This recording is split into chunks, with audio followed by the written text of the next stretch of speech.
I'd like to take the opportunity to introduce Chris King. Chris, wave to people. He's the engineer who's been and continues to be the person transferring all of these recordings for us. So he's played a big role in making this all happen. So thanks for coming, Chris. Yeah. Thank you, Sherry. I mean, just to show how long this is, I have a 15-year-old daughter.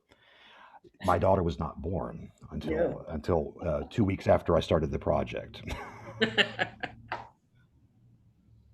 Amazing. So that's a good introduction for us to just sort of formally start. And I'll start just by reading this very short bio of Sherry Mayrent, who is our special guest today for the second Gramophone in Focus conversation. This is the second of 4 individual conversations that will be followed by a roundtable discussion, a capstone roundtable discussion with all of our conversants on December 5th, also co-sponsored with the Yiddish New York. We'll post links to that. Clara can post links to that for those of you who don't already know all about the series. And we'll wrap that up at the end of the conversation. But for those of you who have never met Sherry Mayrent in person or in Zoom person, we are delighted that Sherry's agreed to join us this evening. For me, it's this evening because I'm in Francavilla al Mare, Italy, visiting family. And Sherry earned a PhD in English from the University of Kent in Canterbury, England, and spent 12 years as a research associate at Harvard Medical School before attending her first KlezKamp in 1987, which is a big journey to make. She became a member of the KlezKamp staff in 1995, and in 2001 became the associate director of that program. She is also became a clarinetist and musical director of the Wholesale Klezmer Band for 16 years, and it was my great pleasure to succeed Sherry after her tenure, also playing with Wholesale Kurland and the Wholesale Klezmer. Since 2006, Sherry has assembled what has become one of the largest and most comprehensive collections of Yiddish and Hebrew 78 RPM recordings, which she is having digitized and entrusted to the stewardship of the Mills Music Library at the University of Wisconsin-Madison. And the numbers here, to me, are staggering. 9,000 recordings. Well, you shouldn't read those numbers because I've got a more up-to-date. Okay, what is the today number? Well, it's sort of, it's hard to know exactly because of various things which we can go into later, but my database has over 19,000 entries. If you remove the duplicates, the things that are obvious duplicates, and something that's about 7,800. So best I can figure is I've got 11,800 specific things. Now, probably maybe a few hundred of those are, maybe up to 500 of those are probably duplicates, because it took me a while to figure out how much pirating and eating up of record companies and reissuing was going on. Best and then some of them, obviously some of the discs are double-sided, some are single-sided, some of them that have like American songs on them, I've only digitized the side that's relevant. So I figure I've got maybe 6,200 discs and somewhere around 11,000 distinct performances of one sort or another. Amazing. Less, but it's in that ballpark. It's a staggering number of sides. It's a staggering number of unique performances. It's a staggering number of discs on a singular focus of Jewish and Hebrew, Yiddish and Hebrew music. And the last thing I'll say about that is that your date range of your focus of collection is from 1895 to 1955. Mm-hmm. And so with that, I'm going to stop talking and stop reading things that you may have already read before and turn to Sherry and ask you, like, how on earth did you get into this madness of collecting? Well, you know, I wasn't born with the collector gene per se. I don't really care about owning the objects. I just wanted to hear them. So, you know, when I went to KlezKamp, I absorbed the notion that because we didn't have an unbroken line of descendancy from, you know, generations of practitioners, I wouldn't necessarily be able to go sit at the knee of somebody who had sat at the knee of somebody else and so forth, and not easily anyway. And so that, you know, we were all turning to the recordings to teach us things about style and so forth. And at that point, you have to remember, for those of you who are young, this is way before the internet. It was practically almost before CDs. I think it was before CDs. We were using, you know, vinyl LPs and cassettes back then. And so the only access that people had was if they knew someone who had a collection or knew a collector. So I obtained, you know, 58th generation cassette copies of things that a bandmate of mine had gotten from somebody who knew somebody out in California who knew a member of the Klezmorum or something like that. And, you know, and most of those things didn't have any, very often they didn't even have title information, let alone discographic information. So who knew what you were listening to? And I had the idea at that time, having talked to some people and trying myself to get access to things, of gathering together whatever was extant and making it available. But, you know, everybody back then was keeping things very close to their vest. And with respect to reissues, there were some reissues starting at that point, but most of the reissues, they were basically, Henry was doing them, Henry Saposnik, Marty Schwartz did one, and then whoever was picking things for Global Village Music. And so you were just really fettered by a single or, you know, two people's perspectives on what was important. And I had a very different view of how these records should be used. My view was you needed to hear everything. You didn't need to hear just the great performances or just the famous players or just the famous tunes. And in fact, in my years of listening to these things, there has never been a 78, however bad by objective standards, that from which I haven't learned something about something to do with the culture or the performance or what was going on in the world or the history. So, you know, my view was to have it all be available and make it available. So I actually back in the 80s went so far as to consult with a lawyer about how could I establish a nonprofit. But then I thought, well, if it was so hard to get for individuals even to get access, how would I in my little 501c3 be able to get access to things? And I sort of gave it up. Fast forward 20 years, I was looking through eBay. I just had the notion one day to look up what was available if I searched for Yiddish, and came upon a listing of someone who said he had, you know, like 100 records that he was selling for the son of a cantor who had recently passed away. And nobody was bidding on it. So I thought, well, I might as well bid on it. I could at least donate it somewhere. You know, I didn't want them to be thrown out. So I got that for some ridiculous price. And I mentioned it to Henry. And he said that Dick Spotswood, who was planning to downsize at that point and move from Washington area to Florida, had been trying to get rid of a lot of his record collections. He had actually posted his klezmer collection on eBay at a market price, and nobody was interested because back then everybody was looking for bargains, and these were not bargains. They were reasonable, but they weren't cheap. And I said, Henry, make a shidduch. So he did. So I went down and came home with a trunk full of 200 plus really good quality, mostly klezmer recordings. And all of a sudden I had the corpus of something. I had, you know, a few hundred records, and I thought, well, okay, I've got resources. Let me see what I can do. Maybe I can go about it by collecting things myself. Henry hooked me up with Chris, and I was very interested in working with Chris because unlike the standard academic approach to transferring 78s, he doesn't believe in the flat transfer, of which there really isn't any possibility of that in the 78, because, you know, applying a standard to something that wasn't recorded in a standard way, you actually lose information. And, you know, before I embarked upon the digitizing project part of the project, I actually was in touch with Evo because I thought, well, they've already got a collection. Maybe I should just give them the money and let them take care of their stuff. But they sent me back a very detailed proposal about how they were going to do exactly that, this whole flat transferring thing. And I said, no, I don't want to do that. I want to work with someone who can get the best information out of what's available on the actual physical disc. Can you, I'm going to interrupt you here for just 1 second. Can you just spend a little 30, 20 seconds telling us what is your understanding of a flat transfer?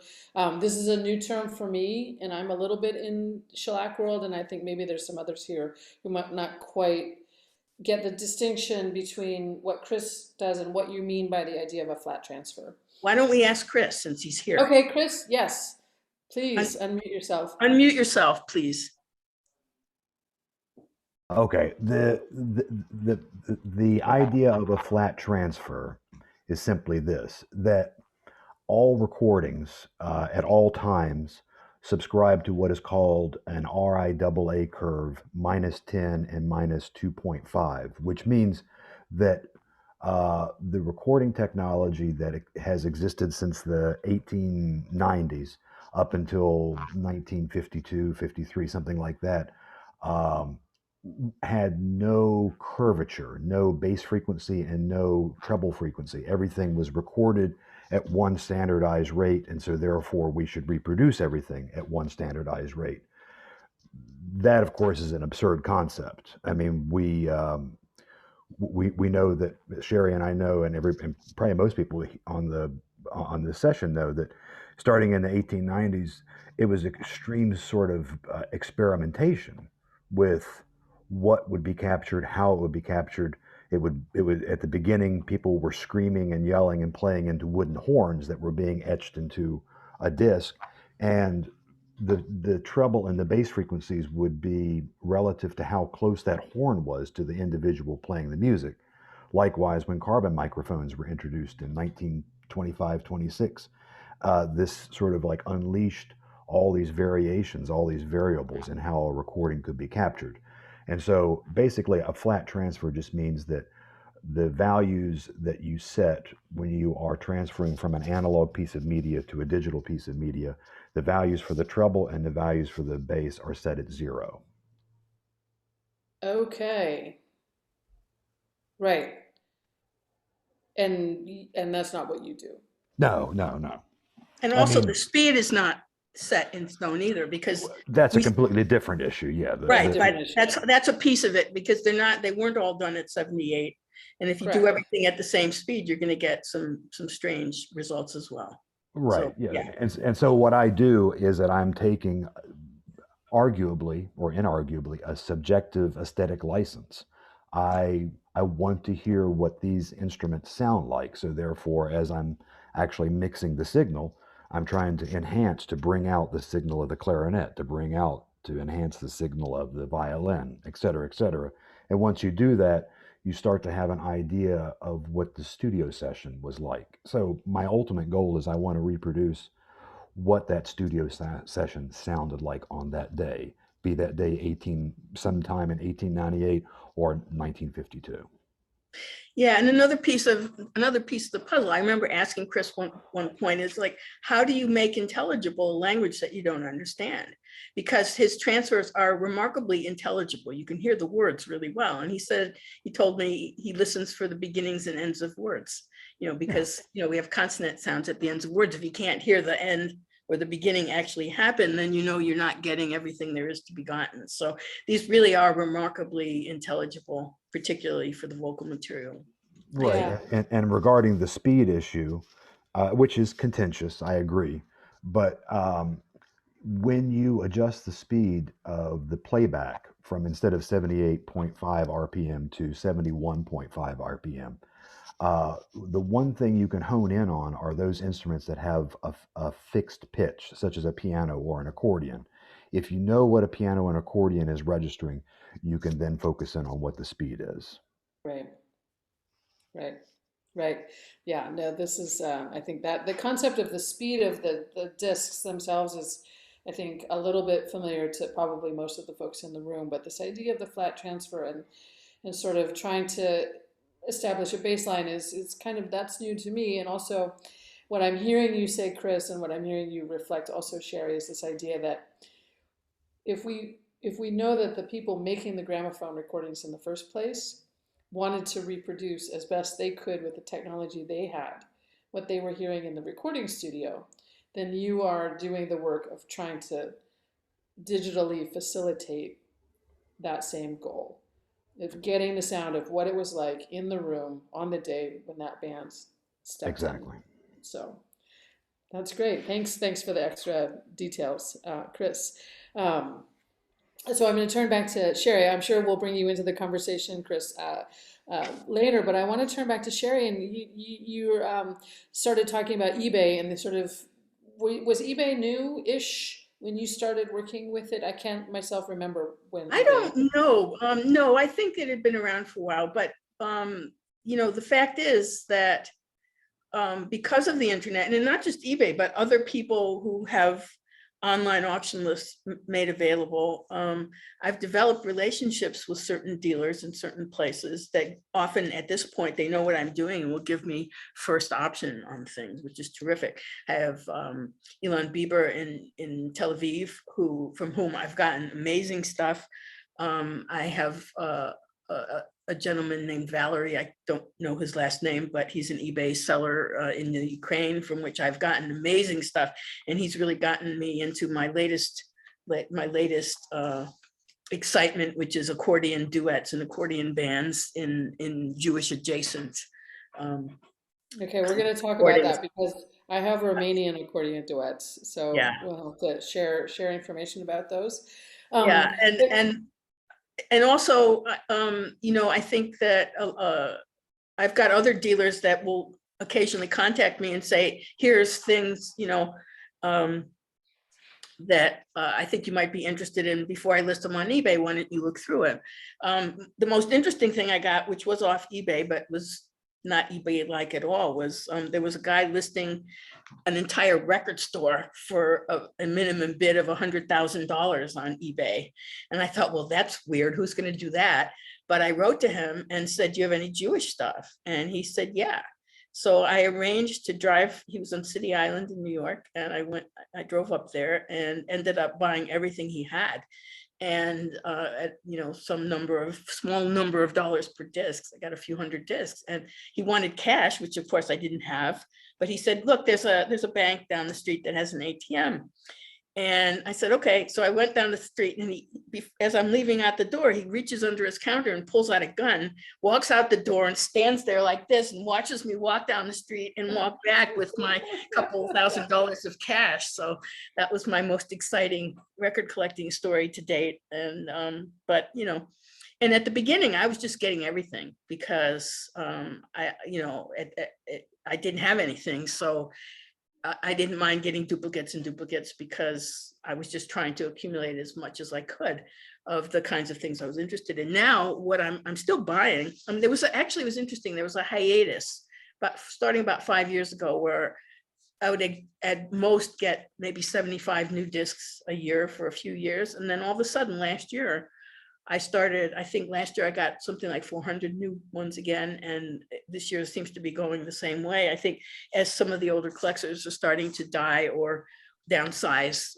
that stuff's coming back on the market, and I'm finding really rare things now. So that's been pretty exciting. That's a staggering rate of acquisition. 400. I mean, if you're talking about 6,000 sides, it's like 6,000 discs. And now you're probably not buying duplicates of duplicates so much anymore, unless it's in a lot that you can't avoid. Yeah. But so now you're still acquiring. Yeah. At that rate right now to me, that's amazing. And it leads me into this next question that we'd written down in our sort of pre-conversation, which is that, and you're touching on it, but I wanted to know about your learning process as you are starting from that first collection of Spotswood discs, mostly klezmer. You've got a cache of cantorial recordings, and that's where you began. Mm-hmm. And now you're talking about Ukrainian accordion duets. And so what is this?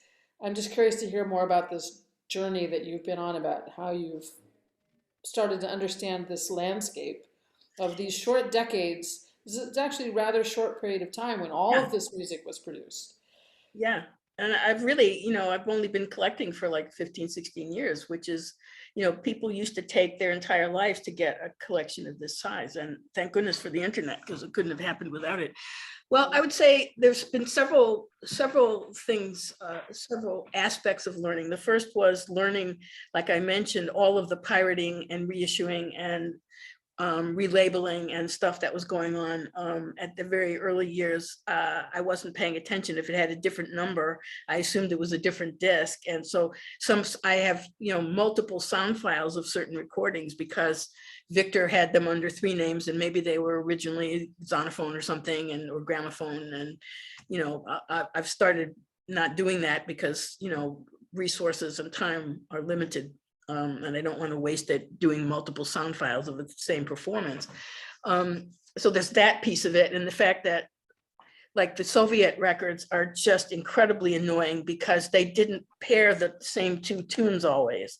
So you could have the 3rd copy of one performance paired with a totally new thing, and it's like, So it's been a challenge to figure out how to figure that out and how to notate it so that Chris doesn't duplicate things and I don't have to pay for duplication of things and so forth. So that's the sort of the logistics piece. But I've also sort of expanded what I'm interested in over the years. I mean, my own personal interest is in the instrumental music, but it was clear to me right from the beginning that we needed everything. We needed, because when I went to KlezKamp, I mean, I didn't come from a background of well, it turns out I do have a klezmer background. I discovered that I have a great grandfather who was a klezmer, and discovered that in my first 10 minutes on Jewish genealogy.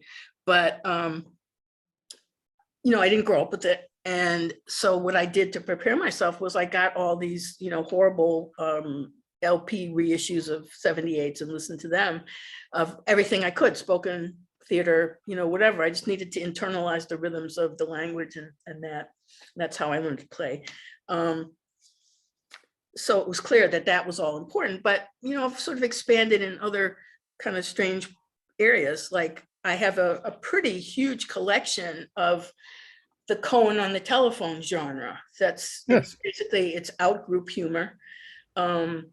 People basically making fun of Jews and immigrants and whatnot. And you might ask, well, why are they in this? Do they really belong in this collection? And I think they do. A, because they tell us what was going on at the time. B, because very often some of those recordings have at the ends or in the middle, they'll have these little musical interludes and they'll quote different Jewish tunes. And I find that interesting. What are they using as the markers of Jewish culture? Chassan Kala Mazel Tov is a big one, but it's not the only one. And it's interesting to me, who picks which thing. And also because if someone was interested in comparing those, we have a whole genre in the Yiddish world of the Yenta and Mendel Telebenda, which are also spoken comedy records that deal with many of the same subjects. Cohen buys radio, Mendel kauft the radio. There's all of these kinds of things. And I'm not necessarily myself interested in pursuing that as a passion of mine, but it could be for someone else. And isn't it great to have that available? So that's one area. I've expanded into the associated Jewish adjacent instrumental world, partly because our own performers released in those ethnic groups, and partly because, clearly those people were sort of hanging out with each other, and there's shared repertoire and shared stylistic elements. What else? I think I was going to say that you're describing things that I have gotten a taste of in my ears. Yeah. And so I think now is the time that we should start turning toward listening to these things that you've described. The thing that I'm finding really validating in what you've just mentioned is that even as I have listened to your short playlist over the last day, I have contextualized a bunch of things that, I'm also came up with unlabeled cassette tapes with no liner notes of the early klezmer pioneers and these early re-releases. And that for me, that was what klezmer was in the early recordings until much later. So hearing the things that you brought into the table, like, it really is very eye-opening. And we have a whole lovely playlist that we're going to work our way through here. But before we go there, does anybody have a question or a comment that they'd like to raise before we sort of move on to the next phase? You can unmute yourself and ask. You can write a chat. Hi, Jeffrey. Hi, this is just a detail, but I just want to say I remember that guy in City Island. I was there like in I don't know when, either the late 90s or the late 80s or the very early 90s. And I remember I bought a copy. It was an amazing place, Yeah. unbelievable place.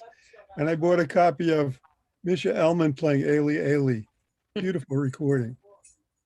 So now I know what happened to that, because he was even then he was saying, I got to sell this stuff. He was, I can't keep going much longer here. So I'm glad to know that at least the Jewish records Went to a good home. great. Yeah, no, I think I have that feeling too. My ex-partner John had met a guy in Romania who had an apartment full of records, and nobody in town ever knew what happened to those records. So let's turn to the playlist. The playlist is awesome. So you mentioned we're going to get to the Cohen on the telephone, and we're going to get to some of this inside-outside humor, but let's do the first one on your list, just because it's the first one. It's one of the very early ones. This is the Zion's Techter. Yeah. Do you want to tell us what we're going to listen to? Okay, yeah, so this is an early an early Columbia recording from 1901 of Frank Seiden singing Zion's Techter.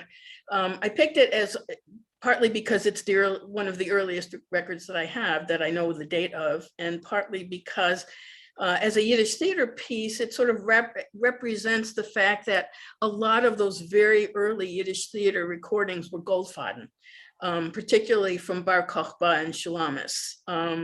You have to remember that in 1901, there wasn't so much Yiddish theater as there got to be, because a lot of those operettas that we're most familiar with the music from were happening in America after the whole center of Yiddish theater kind of moved to Second Avenue. It also represents what you often hear on these very, very early records, which is that, I don't know if they believe people couldn't read, but the guy is announcing, Frank Seiden is announcing what he's about to sing, which is rather charming. And so, is this an American record? Are these all American recordings, or primarily American recordings on our list? Mostly until we get towards the end, yeah. And this one is American? American, yeah. Okay, awesome. Here we go. Mayrent Techter, gesungen von seinen Columbia Records.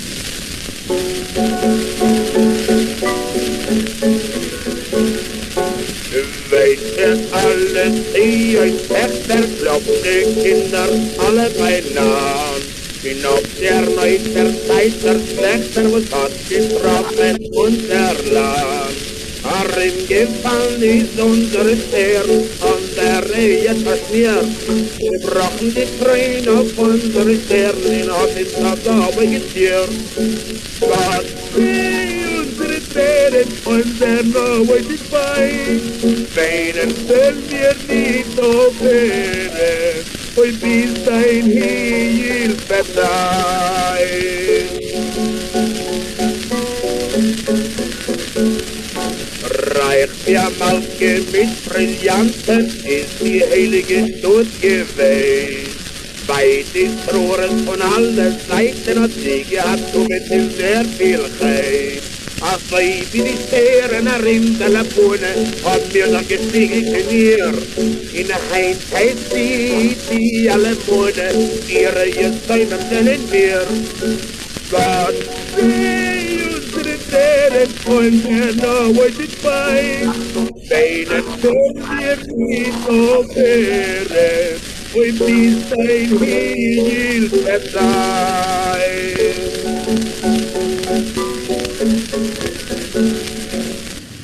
I should say I've trimmed most of these for the sake of time, because we have a lot of material to get through, and I'm hoping that you, Christina, will make the whole all the whole selections available to people after. Sure, we'll follow up with a Dropbox link, because we might drop in for 30 seconds or like one time through Right. the main part of the piece, just for the purposes of our conversation. But then we'll, Yeah.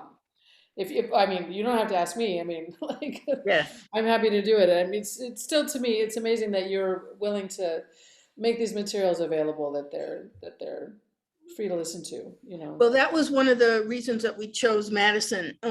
It was really important to me that whatever repository I selected for these things would make them available to anyone, anywhere. And in fact, they were almost, the guy who was the head librarian of the Madison library system when we made our arrangement was ready to ride into battle on the copyright issue. And because I really feel it's important for people to be able to download things and not have to, indulge in subterfuge to do it. Because for musicians and for people wanting to transcribe words and that, you need to be able to have it in your own hands so you can slow things down and speed them up and whatever you need to do, listen to them on loops, whatever it is. And he was willing to ride into battle, but he retired before we could actually do that. But at least they've made it streamable to anyone in the world as a first step. And as soon as the copyright issue gets a little bit more untangled, I'm sure they'll make it available. They're committed to that. So that was really important to me. That's great. That's great. Chris, I'm just going to share another compliment to throw your way, that transfer is phenomenal. Well, thanks. Thank you. The voice is right out in front, the piano is right out in front, and I really love that there still are some scratches there. Well, yeah, there's plenty of scratches, but also the one thing that you can hear with that recording is you can hear the bass notes on the piano. If I did that as a flat transfer in RIAA, you would not hear any. Never hear it. You would hear no bass frequencies whatsoever, and it would sound like it was being screamed through a tin horn. Right. So does that mean then, which is what I wanted to ascertain earlier, you, Chris, are actually working the range of you are able to separate, in a sense, the tracks by the sound. Like I would like more bass, boom. That is what you're doing. That is the process, yes. So in a sense, it can be considered what as a group they sounded like, but in another sense, you are making some artistic choices. Just as, we work with in the classical field when, someone says, I can't hear the piccolo in the last part Right. of the Beethoven ninth, and you go, or fifth, and you go, but you will if the engineer boosts it.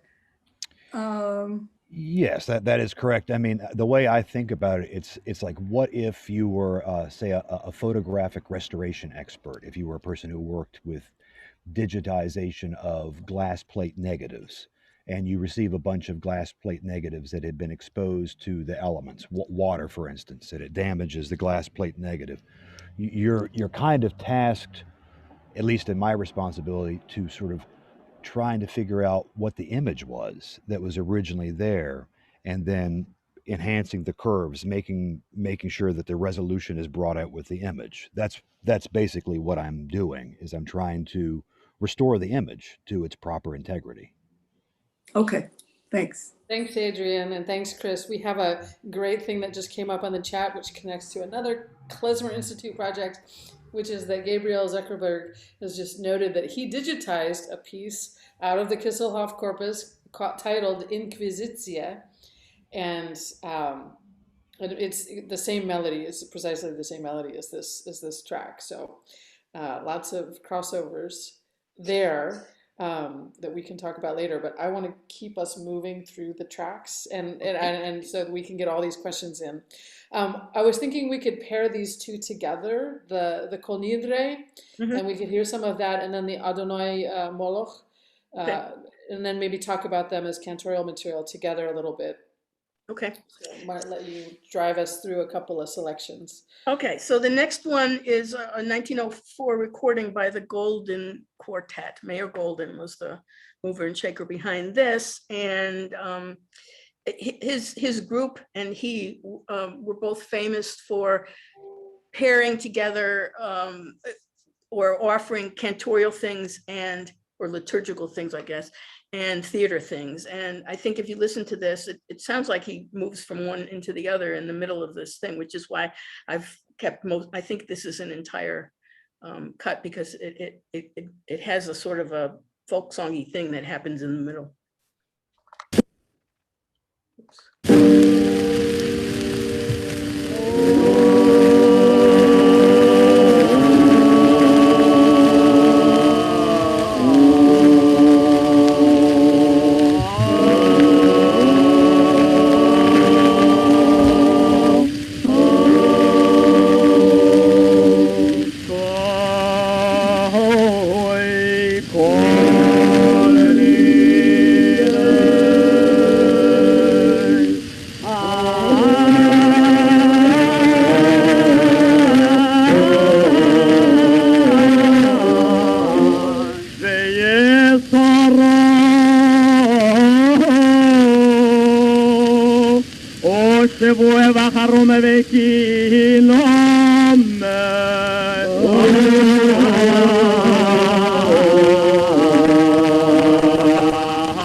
Now, if you want to move along to something that's strictly cantorial, what I've selected to play is a recording by Alter Carniel. And the reason that I chose this is that it's a really good example of what these records being a window into an older time. Even then, I mean, it's older because this was from 1913, but it's older than that because Carniel was born a generation before most of the other cantors that we have recordings of. He was born in 1855, and just as a way of comparison, Gershon Sirota was born in 1874, as was Zabel Kvarten, and Rosenblatt was born in 1882. So they represent a generation further along in the development of the cantorial arts, if you will. And I think that this performance and all of his recordings are just amazing in the rawness of their emotionality and the fact that they're not slick at all. These were not you don't, I think I don't hear someone giving a performance. I hear someone talking to God, you know, in the way that you sometimes can encounter in your actual shul. I see the question. I don't know. I couldn't find any. The question was Mayor Golden also of an earlier generation? I don't know. I could not find any biographical information about him. A lot of these performers remain shrouded in mystery.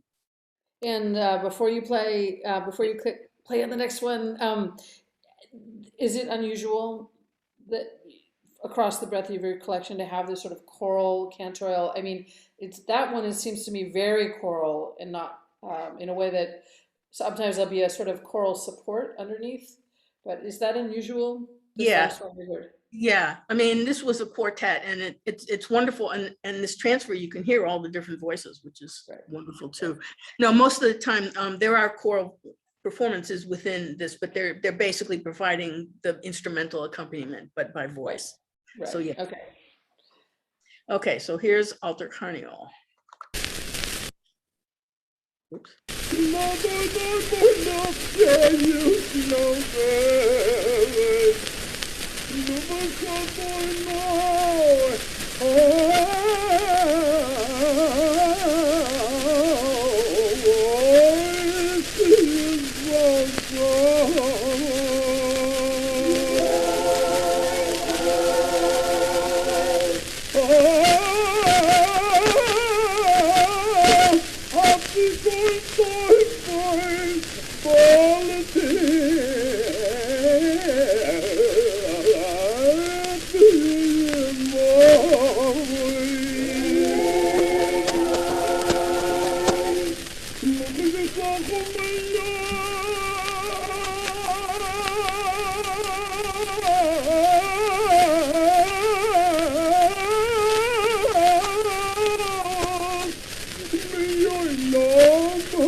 Yeah, it's remarkable.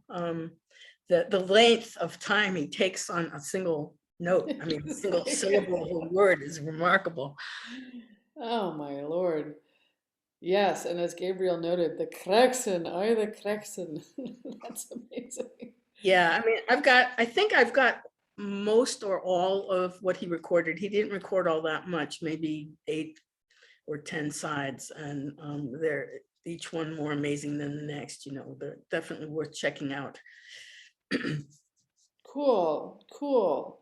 So I think so that really, I mean, how can we cover in such a short time? We can't cover anything, but we can point towards little parts where Yeah. of this your collection that people can go and explore more on their own. Yeah, the And fact then- is that cantorial recordings probably make up, they were certainly the most popular genre in terms of sales. Uh-huh.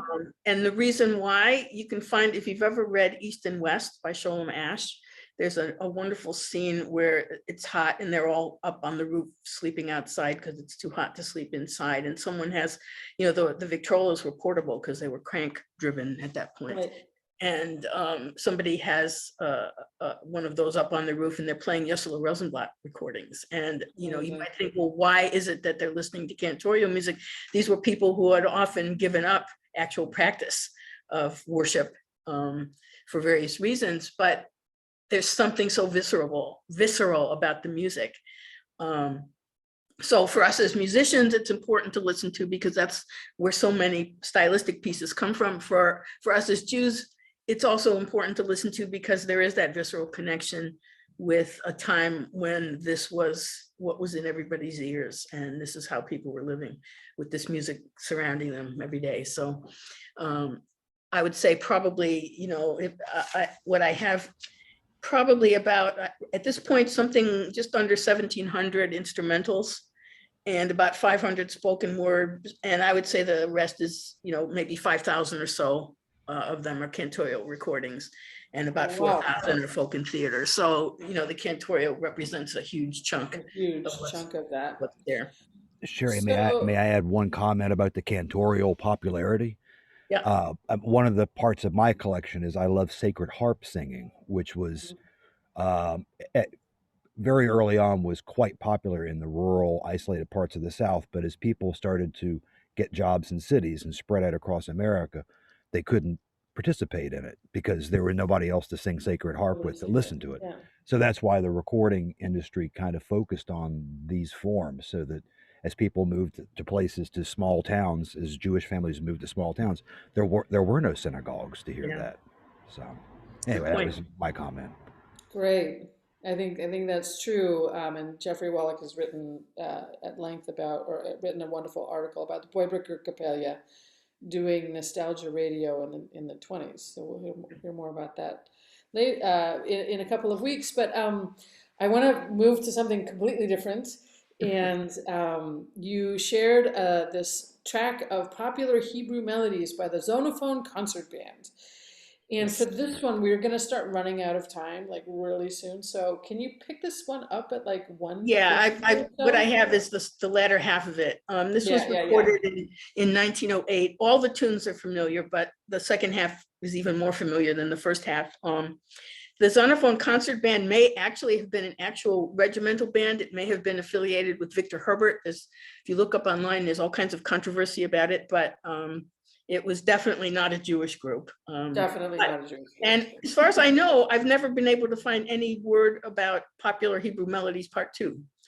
This is a single-sided record, so it wasn't on the same disc. So anyway, here it is.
Yeah, I mean, what's interesting about it is that it was put out and that an English group, an American group would have even wanted to bother with these tunes. And that also I find that here it is 1908 and the Pachtans and the Chassan Kala Mazel Tov have already become iconic enough to be included in this selection. I find that fascinating. I mean, it makes you wonder. Here's my speculation. It's pure speculation. You know, they have this very concert bandy thing playing their thing, and like, you know, people might have bought disc one, but there was no interest in having that band play part Could two. be. Like, so they just never bothered to make it. Like, That could very well they be. went and found an actual Jewish band, maybe. Yeah. So let's move on to this. I mean, I put comments in the chat, please, because that's just my story about this. But let's listen to a little bit of this, the Yiddish Wedding Jubilee, and I think maybe we can just do the first verse. Yeah. I think, because Yeah. you get the story, and people can listen later to the rest of it. Right. This is Yeah. actually, when I made the clip, I included the first two verses because at the end of the second verse, there's a little ethnic-y sort of interlude. Yeah, but sure. Yeah. And did Anyway. you see this? Paul Gifford writes that his father knew someone who played in the Vixter concert band, maybe even the same as the Zonophone band, and he said, father said, they were all Italians. Could be. Anyway, this at the Yiddish Wedding Jubilee is by Morris Burkhardt, and I chose it because it's representative of that whole outgroup humor category, and it's a particularly legible one or intelligible one. So.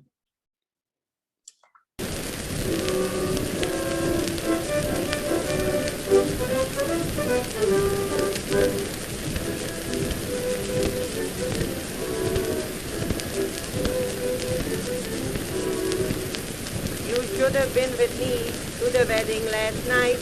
Cohen had a drink, then he nearly looked for fight. He drank gin physic till he couldn't hardly see. You think he wasn't swimming 'cause the drink was free. Becky was the bride, Jakey was the groom. So many were inside, there wasn't any room. Your presence was requested there, but understand, they expected all your presents in your hand. At the wedding, it was great, up to date, nobody cared how much you ate, the music played. The latest opera swell was wonderful, the way they executed William Tell and Toiki Trotting. They stopped at nothing. There was everybody there you want to see. Becky's father gave the groom $1,000 check. Jakey was so happy that he jumped right on his neck.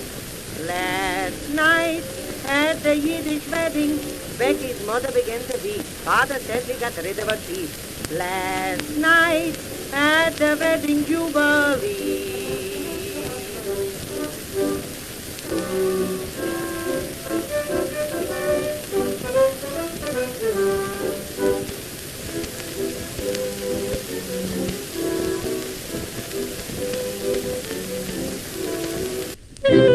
See, there's just that very tiny hint of exotic ethnicity in that little interlude in the beginning. It's very interesting. So do we know, is this a vaudeville? Yeah, this would have been vaudeville. There was a lot of vaudeville at the time, and the sort of immigrant humor was a mainstay of it. You know, that and blackface, both two things that we would frown on nowadays, but Of course. it's all about the other. But this is vaudeville for non-Jews. Yes. Right. As opposed to Vaudeville, vaudeville-like performance yes. in Yiddish for Yes. a Jewish audience. Right. Yeah. Cool. So let's keep, if you have questions, raise your hand, jump in with a question as we're sort of galloping through. But we have some now, the next section is a little bit about co-territorial and crossover repertoire. So let's spin a little bit of this next track and then let's figure out, I mean, let our audience figure out if they can figure out who it is. All right. I will say nothing then. Let's see.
Anyway, it goes, that repeats and so forth and so on, but that's enough to get the whole tune out. Okay, Peanut Gallery, we have some very knowledgeable people here. I'm sure somebody has a guess. Anyone? Anyone? Well, it's a very good clarinetist. Yes. It can only be Dave Terrace or Slumka Beckerman. I had a hard time. It doesn't have the characteristic sound of Dave Terrace, but the trills are very clean. I don't know. It is Dave Terrace, yes. In his, I'm not even going to attempt to pronounce the Polish, but it's a Polish release of the Terrace Quartet from 1920. And I love this tune. I actually wrote a piece about this on my website, which is klezmeracademy.com. So if you're interested in it, you can go check it out, and a PDF of the tune is available there. But yeah, it's interesting to me, not just because it's Dave Terrace, but because it's rare to have a polka in a mode. And I just love this one. Cool. I would love to hear about 30 seconds of the next one, the Yes. balalaika one. And Yep. then I'd love to be able to spend a little bit more time on the Galiziana Kolomaika, just Yeah. because that one is like such an outstanding Yeah. track.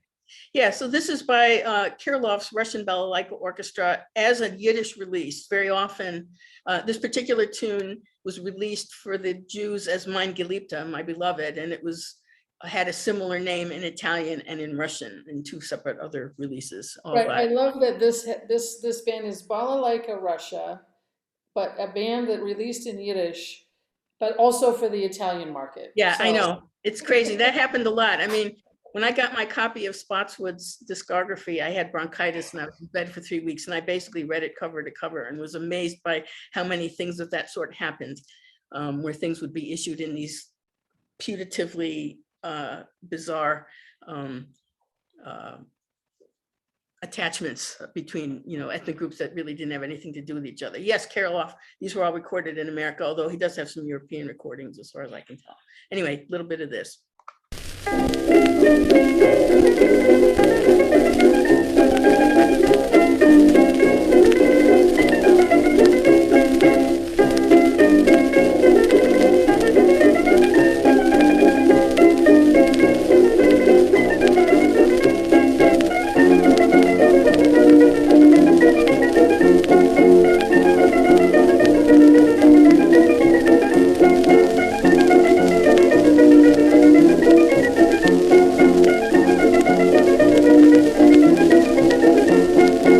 Anyway, that's a little bit of what that sounded like. And there were quite a few of these Kirloffs and other, I assume they were marketed to the Jews, but Kirloff does have other Jewish titles among his many, many, many recordings. and this one has a Jewish title. Mein Yes. Geliebte. Yeah. So it's Yeah, smart. and the label has Yiddish letters on it and everything, so it was definitely marketed to the Jews. Amazing. Yeah, and then so now this next one, yeah, I have in my notes, I have, oh my God, this is amazing. So like, let's listen to a long clip, and if you give it a cue up if you like. Yeah, this is by Dmitry Kornyenko. He's a very interesting fellow. Most of us know his work, if we know it at all, from he did a number of recordings of a tune called the Bosphorus. That was actually one of the very earliest tunes that was played by a contemporary group, because Don Byron played it with the Klezmer Conservatory Band a zillion years ago. But that was originally a Kornyenko recording. So I've collected as much as I can find of his other things, just because I find, you never know what's going to show up. And that's how I collect. It's like if somebody does something useful, I'll find more things by that person just to see if anything's relevant. So this is Galizanka. I don't know if that means Galician, but it's a Kolomeka, but it's a familiar tune in the klezmer world.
Okay, yeah, so it's interesting that the beginning tune is a tune that had a Jewish life as Grina Blätter, or Foiu Verdi in its Romanian iteration, and then it goes off into this other tune, which I don't know what its source is, but you could play it as a klezmer tune for sure.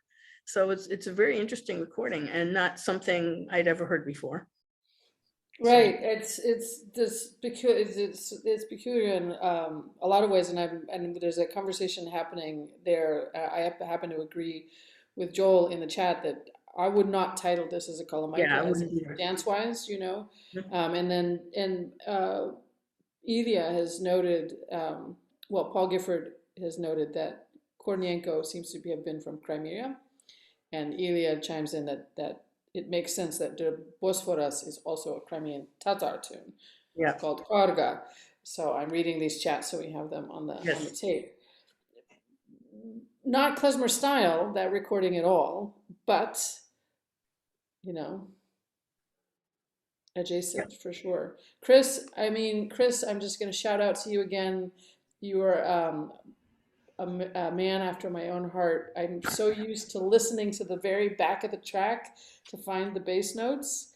Mm. And you're bringing all that bass, the bass right up into the front, and I get to hear, I'm hearing things that confirm my own instincts, and that makes me really happy. So thank you again. Well, you're welcome. I like the idea of when I'm in my studio that I'm bringing things back to life, that Yeah. I'm actually there in the studio.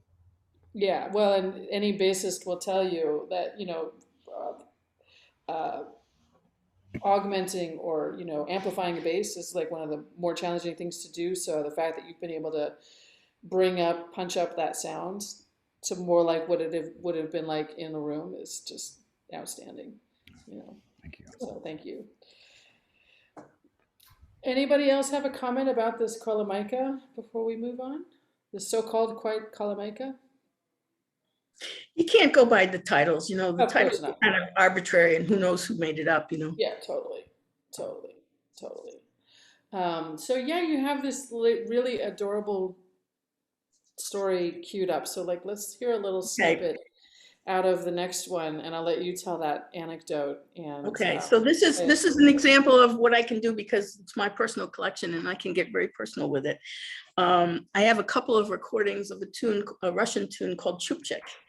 And although the label on this translates that as tuft of hair, my grandma used to call me Chupchik and said it meant little curly haired one because I had little curly hair when I was a baby as well. And she used to sing this to me. And so this is an instrumental version of it recorded by a group called the Gypsy Wanderers, probably from around 1930. And I also have Peter Lashenko in a vocal version of it, just because it reminds me of my grandma. So, of course. Yes. So here's a little bit of that.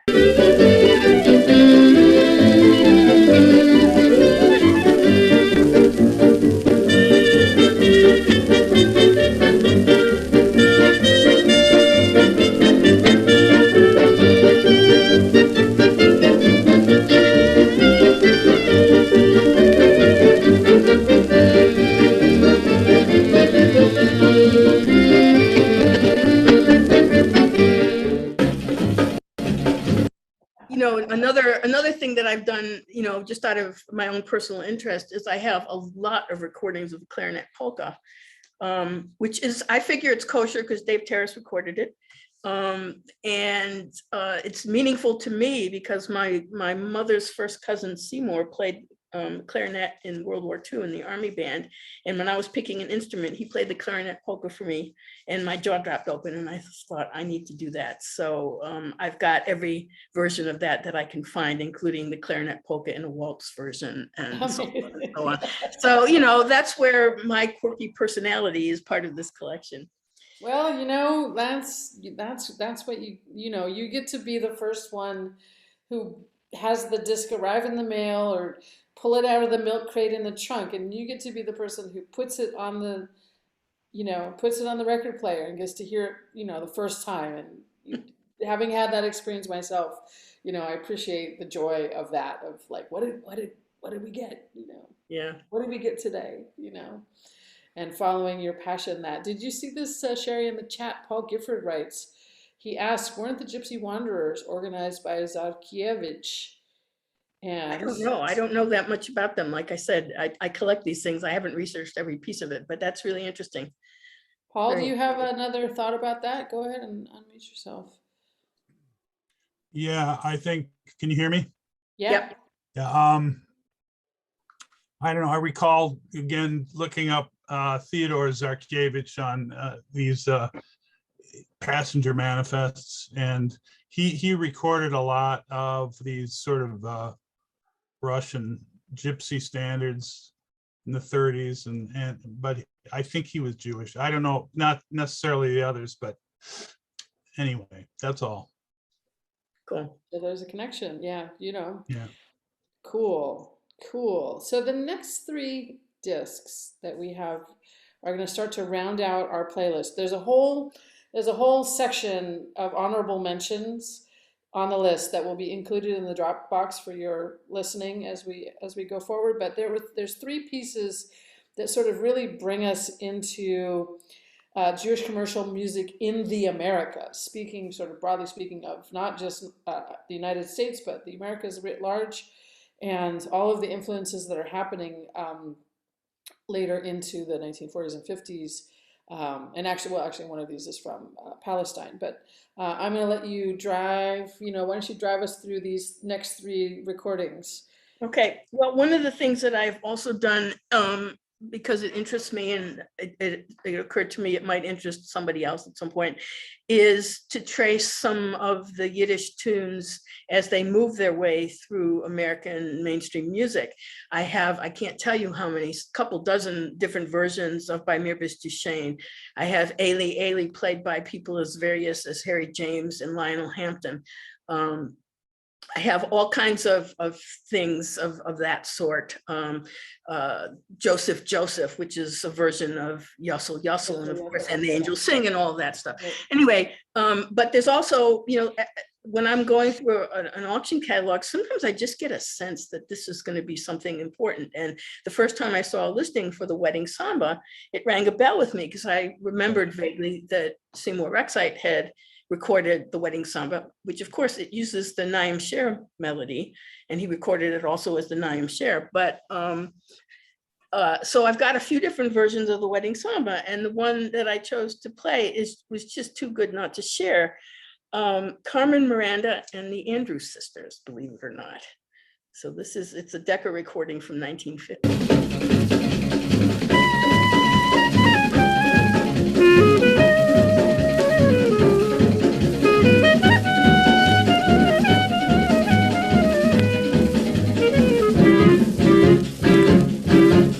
Way down in the land of the Rio Grande, when people are married, they always have a dance.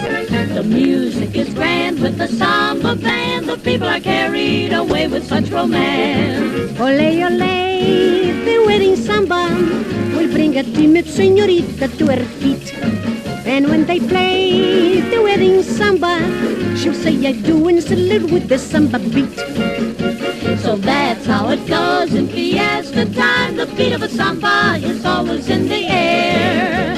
And everyone knows it's fiesta time. Enjoy the samba around the happy bear.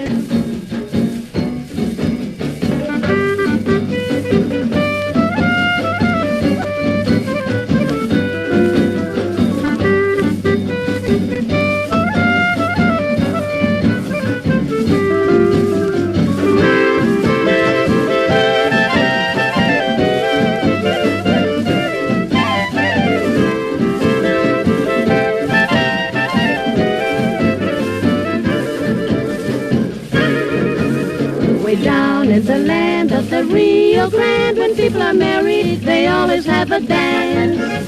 The music is grand with the samba band. The people are carried away with such romance. Ole, ole, ole, ole, the wedding samba, samba will bring a timid señorita to her feet. Ole, and when they play the wedding samba, samba, they'll say I do and salute with the samba beat. So that's how it goes in fiesta time. The beat of a samba is always in the air. And everyone knows it's fiesta time. Enjoys the samba around the happy pair.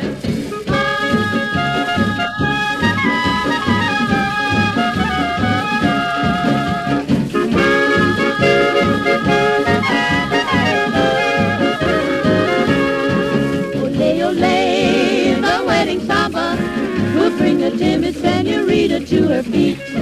And when they play the wedding samba, she'll say I do and fill it with the samba beat. So that's how it goes in fiesta time. The beat of a samba is always in the air. And everyone knows it's fiesta time. And joins the samba around the happy fair. Around the happy fair. Around the happy fair. So dance around the happy fair.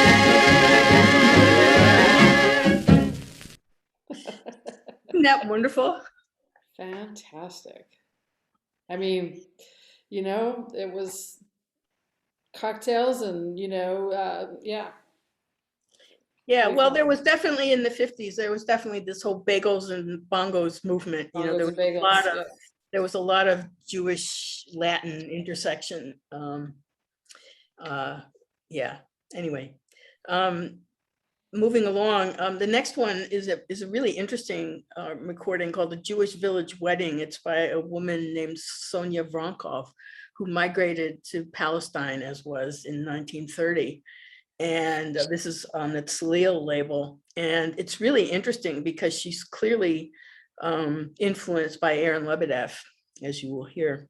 I'm just staggered to hear this sound. I mean, I guess we should, I mean, this is a thing that I feel like I'm learning from your collection, is that I'm learning that I shouldn't be surprised that I'm hearing this very New York Lebedev sound out of a pre-Israeli label.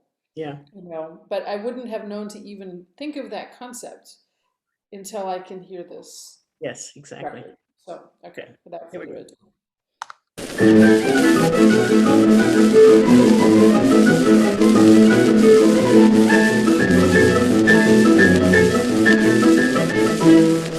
In a der kleine kleine tanzen allein, de ene was de kleine ruiter fiets, spielt een vrede gaat.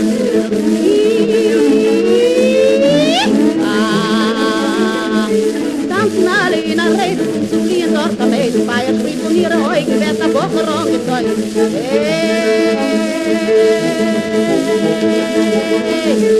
Het jongetje tot de vierde werd als eerste op de eer, hegger werd op vrede, om te lachen dansen mee. Haha!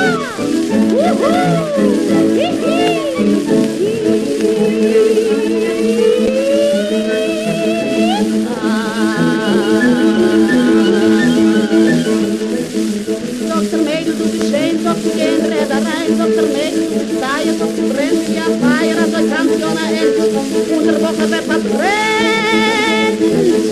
Bom, bom, dikkerla, bom, bom, dikkerla, bom, bom, dikkerla, bom, bom, dikkerla.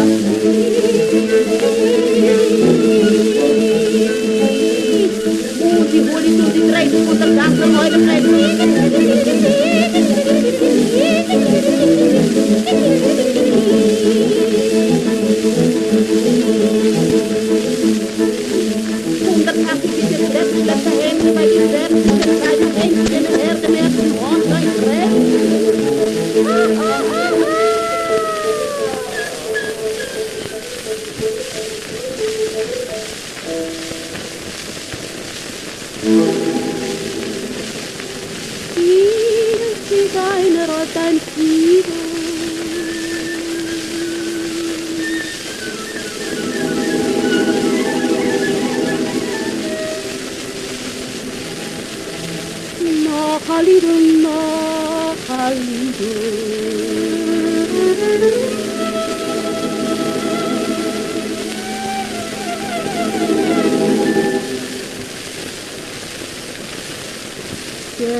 In the interest of time, I'll stop it there. I just wanted you to hear that after all of this frenzy, it goes into and it ends very quietly, like in that same mode where we just stopped. It's very interesting. And that band is killer. That is a great band. And she's an amazing singer. I mean, this is, for me, this is news, but I don't study this kind of vocal theater music, but like, I'm just surprised I'd never heard of her before. Yeah. Well, I think, I can't remember if she actually made recordings in the Soviet Union before she migrated. I'd have to look that up, but she may have. Very interesting performer. Anyway, we have one last piece, and this sort of well, before we play the last piece, let me just say, I have all the usual suspects as well. I've got Belf and Brandwein and all of those other things, and various and sundry European orchestras and lots of Yiddish theater from both America and Europe. I just didn't choose to play them because I wanted to give a sense of the sort of outer limits of the collection, so you get a sense of what's in there, because everybody could predict that I'd have Brandwein and Terrace and Belf and Lebedev and Molly Pecan and all those people, but I wanted to show that there's so much more here than that. and trying to whittle down the set list. I mean, I went from 50 to 17 to the 12 that we're playing here. I mean, it was like tearing out pieces of my heart to pick amongst these tunes, because they're all just so fascinating. Anyway. Well, and before you get to, I want to interject here too and say that, like, for those of us who don't get to live in your catalog and who don't get to listen to those discs as they come in. I don't listen to them as they come in, by the way. Oh, you don't? I don't want to damage them. No, I listen to them when I get the sound files back from Chris, unless it's something like I just bought a Belf that I had never heard of before, and I'll listen to that when it comes just to see what it is. But you have to, right? Mostly, I don't listen to them. No. Oh my God, you have more restraint than we ever did. For those of us who don't swim in this collection as you do, I guess, let me rephrase it that way. Like, your guidance through of just even like, I can see a name. I've never heard of this woman's name, so I wouldn't know how much I would enjoy to listen to that track and maybe other tracks by Sonia Voronkov. So your discernment of helping us understand, like, kind of the breadth, as maybe I myself want to expand my knowledge. Good. This is very helpful, for helping to find directions. And, those are resources now, because it's been digitized, it's been made available, that work of finding aids and guides can kind of continue into the future as other people begin to really engage deeply with the material. But I would just really recommend that if people get access to these things, just dive in, even if you don't know what you're diving into, because like I said, there's something to be learned from almost every record. Also, if anybody is looking for anything in particular, since things I have more things in my pot than are currently available at the university, please feel free to contact me. I can put my email in the chat, and I'm always happy to share whatever I have and whatever I know. So, okay. So this last piece is a representative of the huge body, the subset of the collection that's from South America. And until I got involved in this, I hadn't realized what an amazing resource these South American recordings are, because this represents a subset of the Yiddish world that really didn't get influenced as much by the United States, but went directly from Europe to South America. And it's very often different repertoire, although obviously there's some repertoire that's shared, but a lot of it's different, and whole different universe of performers. So I picked this one because it's called Keshenever Shtikele, and I picked it because a lot of us know this from Max Epstein and his versions, and this is a vocal version by a very prolific recording artist in Argentina called Max Zalkind, who recorded this in 1946.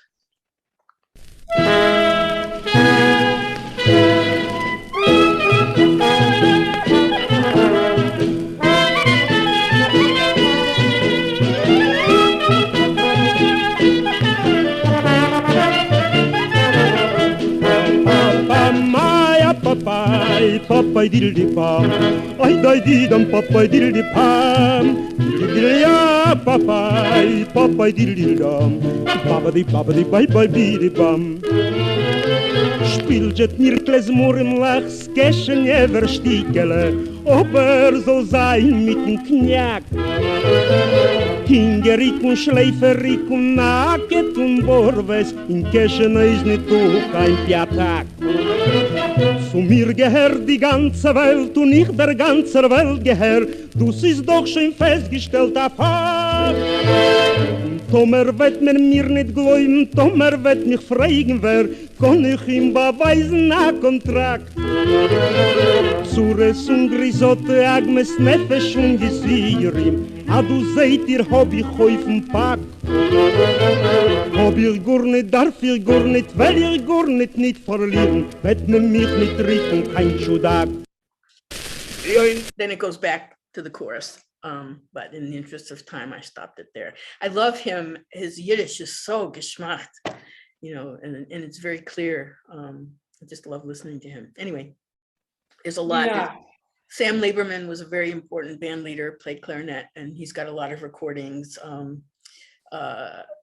Pesach Bernstein recorded a lot in Argentina as well as his American recordings. So, you know, there's interesting stuff there.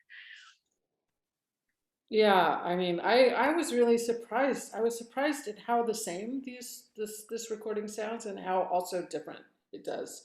And I'm actually really looking forward to this particular recording amongst the whole group, actually really kind of listening to it a few times and trying to figure out, like, you know, kind of identify where are those points of similarity and difference. You know, it's all the same. It's very much part of the same family. It's very much a klezmer tune and a klezmer representation of it, but it doesn't sound like the American bands per se. It doesn't sound like the European bands. So with that, I mean, I'm kind of, my head is still exploding with all this cool music. But let's go into gallery view for a little while and have some open discussion before we wrap up, because we're starting to run up on an hour and a half.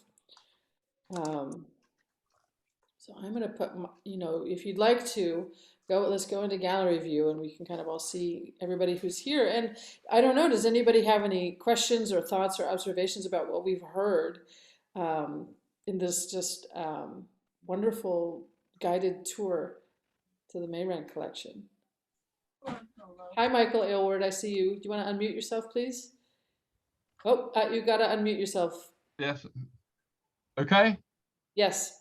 Yeah. Okay. Just a quick question for Sherry. Are you able to give a rough breakdown on what proportion of your huge collection is non-American in origin? Good question. Let me see. I can probably get a really dirty view if I just search for how many are not in Spotswood, because I have a field in my database that lists whether it's Spotswood or not. Hang on a sec, I will do that.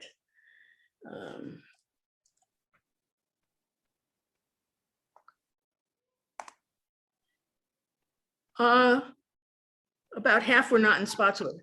Really? Yeah. Oh. Whatever that means. I don't know exactly what it means, but it could be that they're post 1943. It could be post 1943. I would say, you know, in the thousands for sure. Yeah, yeah. Oh, interesting. And Max Zalkind, it came from Vilna. I don't know when he ended up. It seems to have ended up in South America, probably when he was a teenager. But that's all I've got on him. If that's any use. It's interesting about the European recordings. I mean, it's so moving to me to think about a Sirena record that somebody had to carry not just across the ocean, because they were never marketed in this country particularly, and then I get it from somebody in, you know, Wyoming or Kansas or somewhere, you know, that these were so precious to people that they really they cherished them, you know, for whatever reasons, and we're lucky enough to be able to have access to whatever it was that was important to them nowadays. I mean, think about that recording, the very first one we played, it's from 1901. That's 120 years ago. I mean, that in itself kind of blows my mind, especially when you consider that it sounds like it's happening in the next room, you know. Well, it does, doesn't it? But I mean, the amazing thing is that how on earth any of them survived in Europe. Yeah. So they're coming out on the Polish version of eBay, 78s, which are fragile enough at the best of times, somehow managed to survive what Poland went through. So it's, I'd love to know the story behind these. Yes, exactly. But I would also imagine that quite possibly it was quite a dangerous thing to possess at one time in Poland's history. It would have been not good news to have been found in possession of such a disc. But yeah, the remotest one that I ever came across was from this fella in the outback in Australia, of a Favorit recording made in Bucharest before the First World War. How that made it to, I don't know, Alice Springs or somewhere. Well, it is more remote than Alice Springs, but yeah, we'll never know, I suppose. But it's just it does niggle away at you. You just wonder why. How come this thing is in your hands then? Heavy, fragile things. Yeah. Oh yeah, God. I can even remember when they were the stand before before the LP turned up, and how fragile they were. Always breaking. As soon as look at one and it fell apart. Totally. Well, I can't tell you how many times I've gotten a lot of recordings because there was one in there that I wanted, and that's the one that arrives broken. It's heartbreaking. Oh God, yes. Well, have you we will say no more about dealers who just put them in an envelope. Do you, I don't know, the last time I was in touch with people at the Library of Congress, they had this miraculous device, the Maya. I think it was called Maya or Mara or something. It was like a platen, and you would shove all of your broken pieces of disc together, and it would magically read with the lasers and stuff, read the grooves and reassemble it for you. But Chris, do you have any, I mean, you're probably closer to that than I am. I don't use any of the newfangled technology because None of them newfangled things. Well, I can't afford a $200,000 laser reader.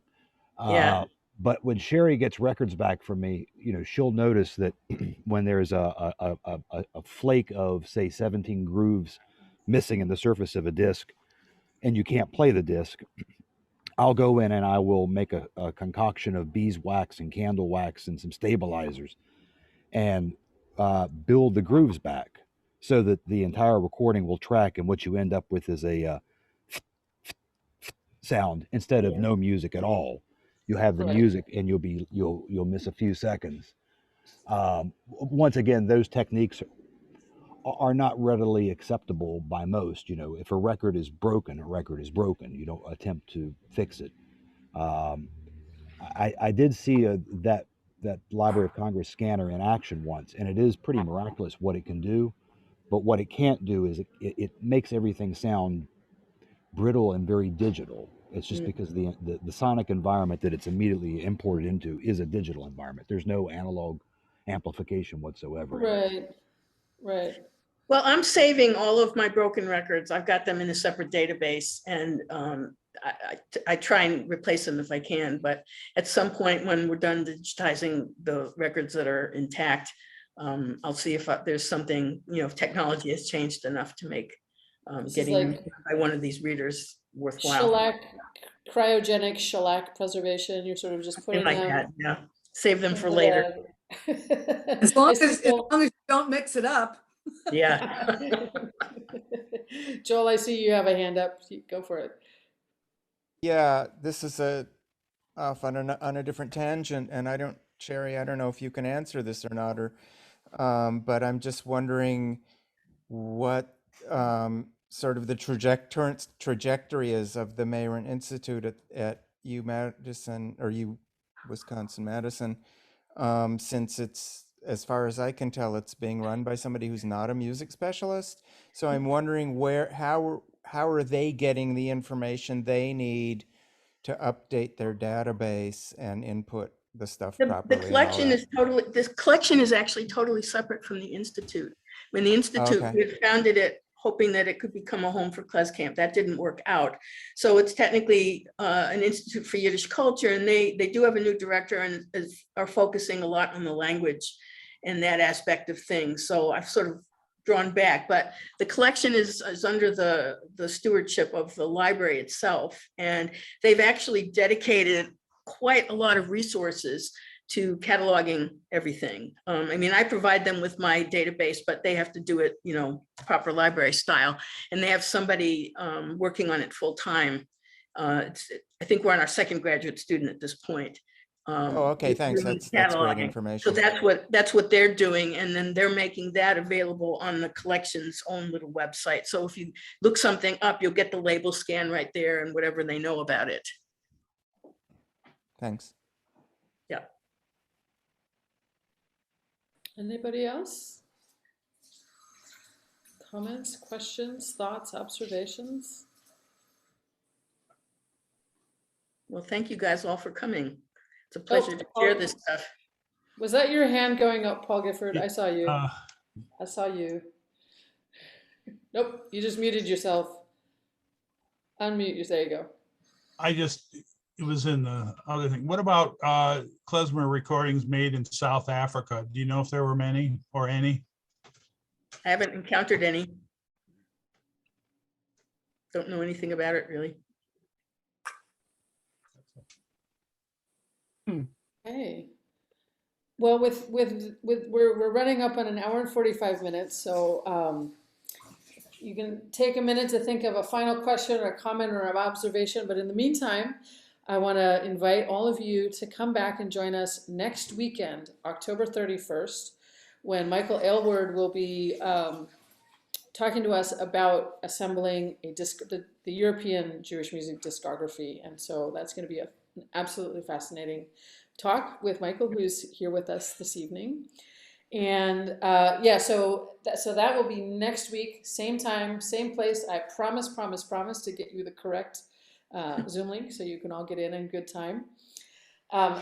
After that will be November 21st. We'll be speaking with Jeffrey Wallach and talking about how we assemble histories from these kinds of records, discography, and from recorded sound. And then after that, on December 5th, we'll have a roundtable discussion. We'll be inviting all of our discussants to get together, and we'll just talk about, where we are in gramophone land.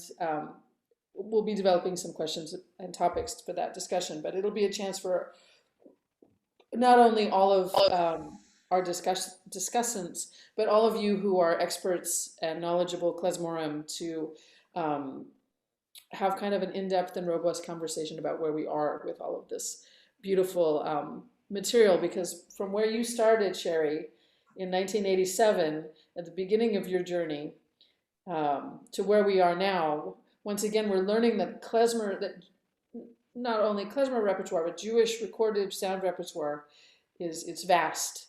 And so we have to sort of get used to how we deal with the fact that it's vast and how we can organize to sort of go to the next level deeper with this work. So I think I'll join everybody in this room, Sherry, to thank you for this magnificent collection.